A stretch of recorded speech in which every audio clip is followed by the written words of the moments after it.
How can I do dhyana along with other duties also? Devotee: Appa, we have to attend to so many other duties. If along with it we have to do dhyana also, how is it possible? Appa: You should attend to your duties like someone working in a bank. Suppose dacoits loot 1 crore rupees from the bank. The man working in the bank does not feel anything. The money is neither mine nor my father's, he says. Suppose the same person suffers a big loss in some deal or transaction of his, he will wail and cry, placing his hands over his head. Why? Because he feels that the money belonged to him. Women at home should also do their duties like this. They should do their duty without unnecessarily bothering much about the outcome. They should, of course, attend to their duties with sincerity, with care and concern. But they should not bother themselves very much about the result. They should get up early and cook. They should feed the people at home, give them water and other requirements. They should send the children to school. They should do everything properly. But suppose the son fails in the exam. She should not get terribly upset and raise a hue and cry over it. What does it matter whether her son passes or fails? Similarly, she should not get upset if her son doesn't return home immediately after school. In fact, it should not even matter if she has a son or not. Suppose she has a son, why should it matter? She should not entertain in her mind desires and wishes like her son must pass in the exam, he must return home straight from school, etc. But she should, all the same, attend to her duties with sincerity and with earnestness. Suppose you insist that the child must return home direct from school. It is not in your hands. If he doesn't want to come home, he will not. Similarly, his success or failure in the exam is also not in your hands. In fact, nothing is in your hands. Birth and death, grief and worries, loss and suffering, all happenings in life, is anything in our hands? Can we stop any of these from happening by taking proper precautions? Isn't it true that God does everything? Whatever you do, however much you cry, whatever precautions you take, whatever has to happen will happen. If this is true, why should we go on crying over these things? Just as there is a management in the bank to look after its affairs, there is also a government to look after the affairs of this world. There is also a president for this world government. Let him look after it. Why should you bother unnecessarily? Step by step at least, we should learn these things. Take whatever precautions you are capable of. Things that are there today will not be there tomorrow. Then why should we bother? God is there to take care of everything.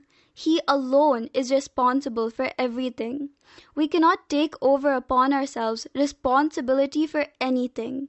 Knowing this, we should surrender ourselves to Him totally. God is there for everyone. He is there everywhere also. Whosoever turns to me, whosoever says I am their sole refuge, I exist solely for them, he says. All are existing because of me only, but my devotees who depend solely upon me and are very dear and special to me, I look after their welfare and I hold myself solely responsible for everything that happens to them. Every moment I am with them, at their beck and call. Wherever they are, whatever they want, I run to their succor because they depend solely upon me. This is what God says. People who do not believe in the existence of God have to suffer all the miseries and difficulties that they encounter in life all by themselves.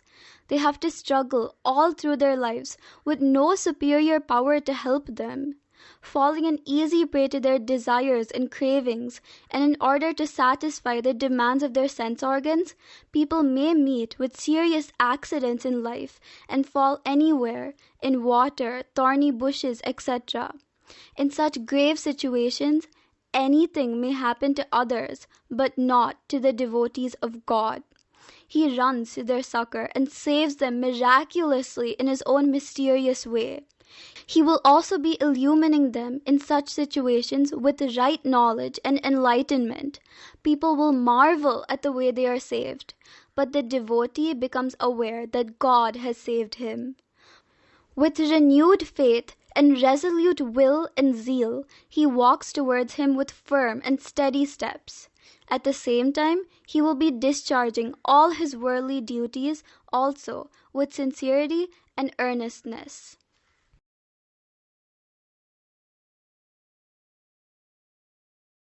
One's own sadhana is of utmost importance. Devotee.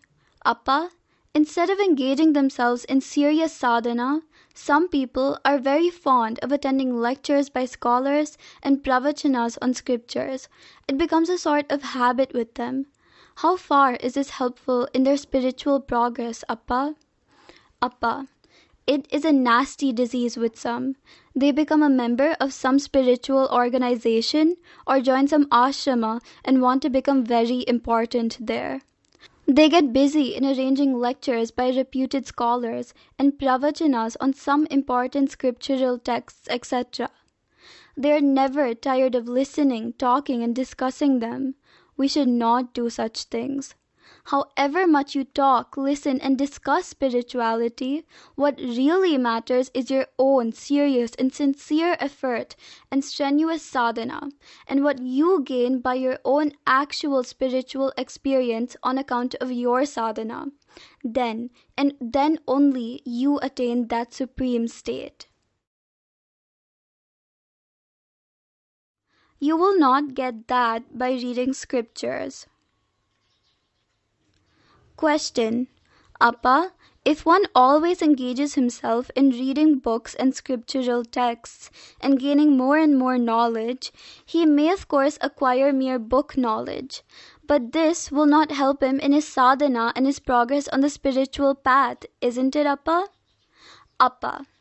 You feel you should read books and gather knowledge about God and God realization, but the mind interferes and makes you read at least 10 times more than what is necessary for your purpose. The mind does not allow you to know just the essentials and get on with the job on hand. You should know the path that leads to Him and the sadhana required to walk on the path. That's all. But this will not happen. The mind makes you get interested in 100 other useless and unwanted details and read about them. This creates confusion and you will not proceed further in your sadhana. In this way, all your reading will just become useless and a positive hindrance to your sadhana. Therefore, the best thing to do is to continue your sadhana with great intensity and fervor and not bother about getting knowledge through books. If God realization is possible simply by reading books, the world would have become full of God realized souls by this time. As long as one feels he knows that, he just remains under the illusion that he is an illumined soul. That's all. The real meaning of knowing is to become that. There will be no such thing as the knower and the known. The knower becomes the known, and then only that without a second will be there all by itself. As long as one has become that and remains as that, he can do and have anything he wants. But he, as I, will not be functioning then. That alone will be functioning all by itself. Since the known is that, and the knower has also become that, there will be no separate entity to tell, I know. Take for example that there is one sweet dish. One can touch it, take it, lick it, and taste it with his tongue. Now suppose he himself becomes that sweet dish. See the difference? The taster has become the tasty dish itself. Is there any necessity now to do all the things he was required to do to savor and relish the sweet dish? Also, can he now tell that he is licking, tasting, enjoying, etc.? He just has to be silent, that's all. Similar is the difference between book knowledge and actual experience of God realization. Can anyone tell how a real gnani is and what kind of bliss he is enjoying? No one can describe it, including the Gnani. God is subtler than the subtlest, and the Gnani has become as subtle as God himself. The Gnani knows not only everything about God, he also knows everything that is happening everywhere in the world. This is called enlightenment or self-realization. Now that illumined soul, seeing and knowing everything, just remains an unattached witness. This self-enlightenment or gnana is not something you gather from books and go on talking or lecturing. That is half-baked gnana, sort of blind gnana, full of ignorance with no real stuff or essence in it. Real illumination is full, meaning paripurna, with no trace of lacuna or blemish. Again, an illumined soul can do anything through any kind of media. A gnani knows everything about a person even without his telling, what he is suffering from, what his troubles are, etc. He can also set it right just like that. The person concerned will not even know how he got over his difficulties, and the gnani will also not talk about it. One who has turned his head away from family is the real hero. Question. Appa, one who has suffered too much in life will not generally grieve much over anything. But to one who has led a happy and comfortable life, will not the spiritual path become too difficult to walk on? Appa. Once a man develops true renunciation and dispassion, he will not be afraid of anything. A devotee should be firm in his resolve. Once he is surrendered to God, he should be ready to face anything. First of all, one should become a recluse, a loner. He should love being all alone in solitude. Normally, one's family forcibly demands one's whole attention. If something happens to his wife and children, he gets scared and collapses to the ground. If he encounters difficulties or suffering in life, he gets terribly upset. Therefore, if one succeeds in freeing himself from his family ties, he becomes a big hero. Immediately, he feels he is a mukta, that is, a liberated soul, and becomes absolutely fearless. Then he will not be afraid of anything. See the extraordinary power of the family. What a helpless creature, a coward, or a weakling it makes one.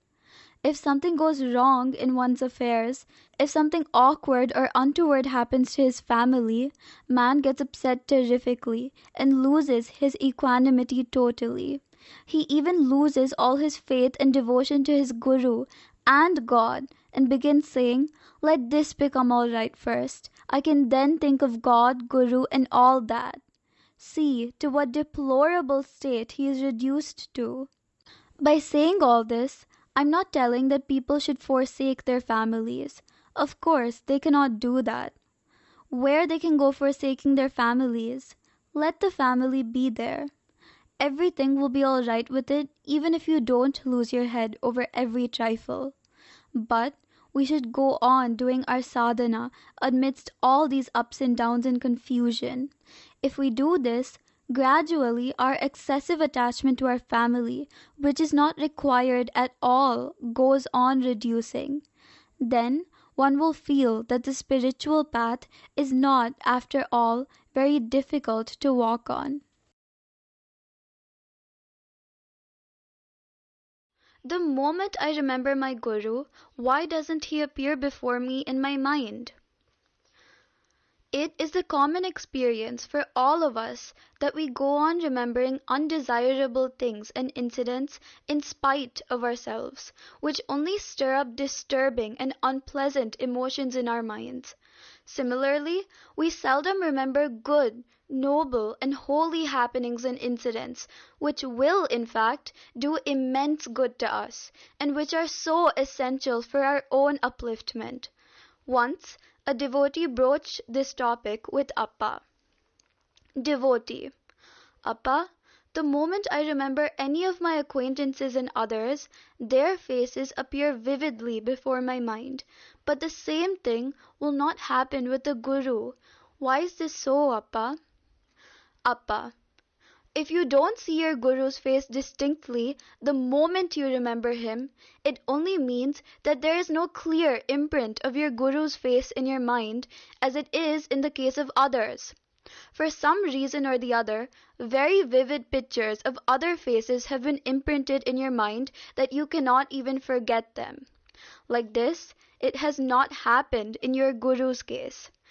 If someone has said something nasty and unpleasant to you, if someone has scolded you, if you have fought with someone, if some mishap has happened, such things you will at once remember.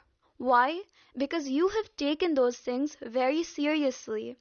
But you will not have bestowed the same seriousness and intensity of feeling in listening to your Guru's advice and guidance. To one who has become full, meaning paripurna, if he sits for dhyana, that is meditation, he will not see any forms and shapes, Guru, God, God's name, anything.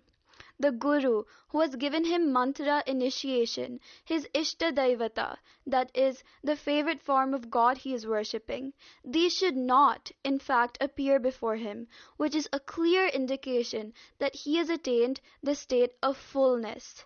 In that state, there is nothing, no Guru, no name, no form, nothing. Then there is no remembrance also. In that state, there is no seeing and nothing to be seen. The entity who can say, I am seeing, that is there, is absent. The innumerable things that are happening before our very eyes, which are being caused by him, if we remember once a day, that is sufficient. They should get permanently imprinted in our mind and brain. Then the mind will not hanker after other things. Only good and noble things must be stocked inside. Nothing worldly should be remembered and stored there. Only things of permanent value and importance should be remembered and stored. People remember only their financial transactions, interest, and balance they have to receive, their givings and takings, and other such details so very vividly and correctly. Their heads are full of these things only. Where then is the space for anything else of real value and importance to enter there?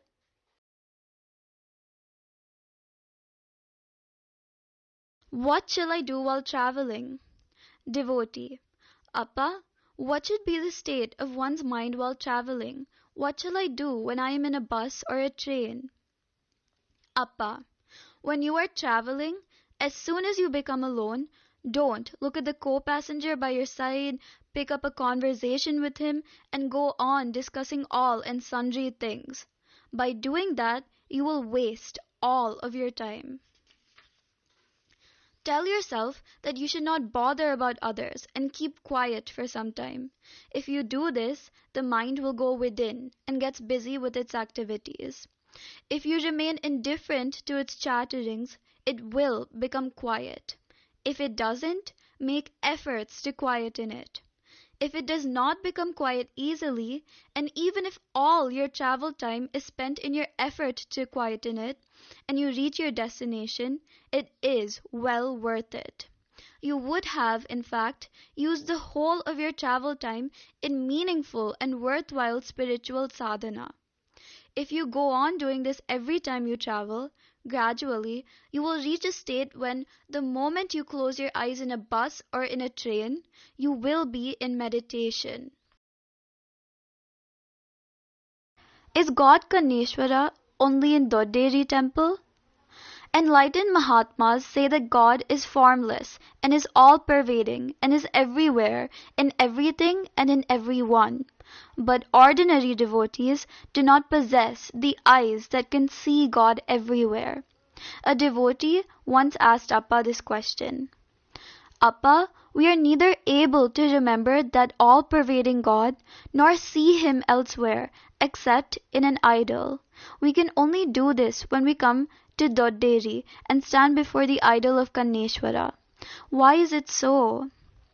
Appa, He may be Guru or some other person, or he may be a good friend, whomsoever we go on remembering again and again. When we actually meet that person, naturally we become very happy. This is mental happiness. For example, the Guru who has given us mantra diksha has gone abroad or somewhere for quite some time. We are very much devoted to him. He has told us so many noble and wonderful things and has guided us in our sadhana out of his boundless compassion and love, and we are walking on the path shown by him. Now suppose we meet that Guru all of a sudden, totally unexpectedly, just by chance. Don't we become joyous and happy beyond all description? We should grow spiritually in stature before we can see God everywhere. When we entertain and foster in our minds the idea that Kanneshwara is only in that idol in Dodderi temple, and when we go there we will have his darshan, then we feel happy only when we come to Dodderi and stand before the idol of Kanneshwara and see him. Therefore, first, we should deepen our faith in God and begin feeling in ourselves very sincerely that Kanneshwara is everywhere, and wherever and whenever we remember him and do his japa, it will definitely reach him.